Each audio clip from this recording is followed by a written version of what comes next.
بات سنو، اگر اللہ نے تمہیں خالی ہاتھ ہی لوٹانا ہوتا تو تمہیں دعا کی توفیق ہی کیوں دیتا؟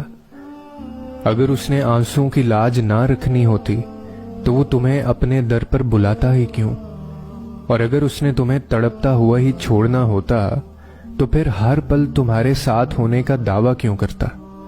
اگر اس نے تمہیں ٹھکرانا ہی ہوتا تو کیوں بار بار یقین دلاتا کہ مجھ سے دعا کرو، مجھے پکارو، میں تمہاری پکار کا جواب دوں گا؟ اگر اس نے تمہیں تنگی اور آزمائش میں مبتلا ہی رکھنا ہوتا تو بار بار یہ وعدہ کیوں کرتا کہ ہر مشکل کے ساتھ آسانی ہے؟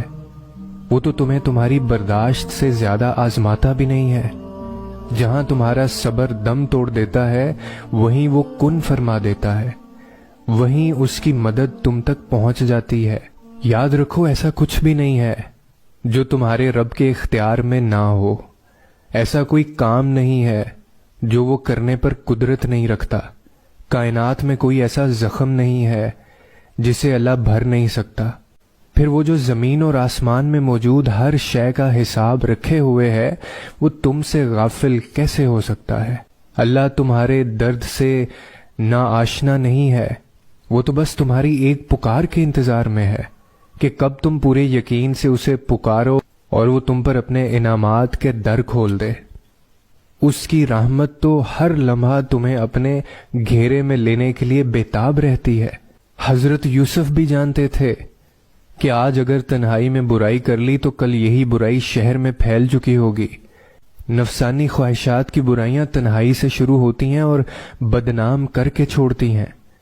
زلیخا نے تنہائی میں پھسلانے کی کوشش کی، لیکن ایک وقت آیا جب شہر کی سب عورتیں زلیخا کے بارے میں تبصرے کر رہی تھیں کہ اس نے اپنے پاک دامن غلام کو ورغلایا۔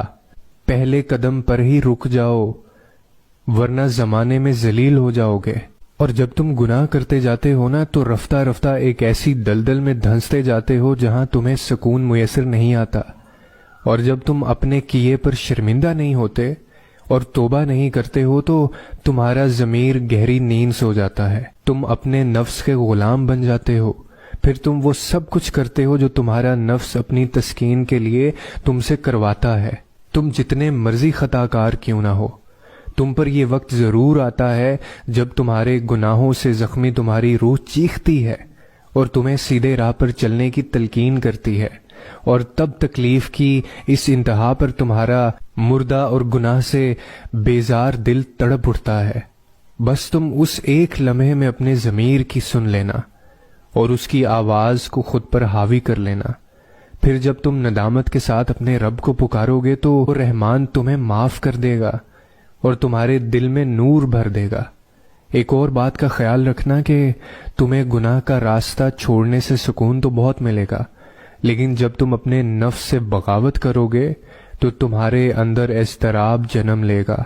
تمہارا نفس تمہیں بار بار گناہ کرنے پر مجبور کرے گا، لیکن تم ایسا ہونے مت دینا۔